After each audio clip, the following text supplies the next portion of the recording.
Додека најголем дел од вработените никако не може да ја достигнат просечната плата, во 2017-та најголеми приходи од 3,5 милиони евра остварил Скопјанец, објави управата за јавни приходи. Меѓу оние со најголеми приходи има и граѓани од Струга и од Битола.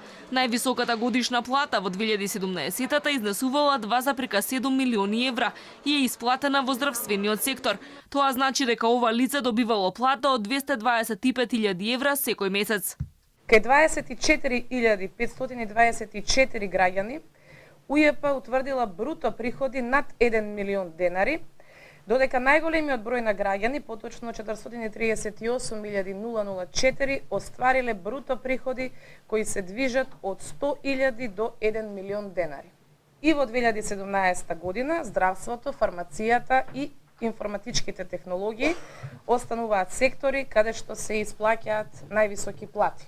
Најмладиот милионер пак во земјава има само 15 години. Парите ги заработил од интернет услуги. Најстариот човек што остварил доход над 1 милион денари е пензионер на 98 години. Највисоките дополнителни примања и надоместоци од работен однос кои ги добило само едно лице изнесувале 747.000 евра на годишно ниво. Најголемата капитална добивка била исплатена во Прилеп, најмногу од дивиденди заработил Скопјанец, а од игри на среќа Тетовец.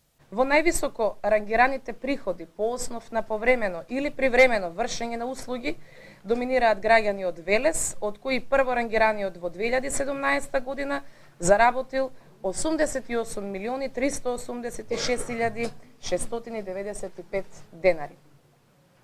Највисокиот профит од вршење на самостојна дејност во 2017 година изнесува 56.949.872 денари. Ова е прва година од која УЈП ќе почне да доставува предпополнети даночни пријави. Од април УЈП ќе почне со оваа обврска. Граѓаните на имејл ќе добиваат нотификација дека е испратена пријавата, која ќе треба да ја потврдат или да ја коригираат.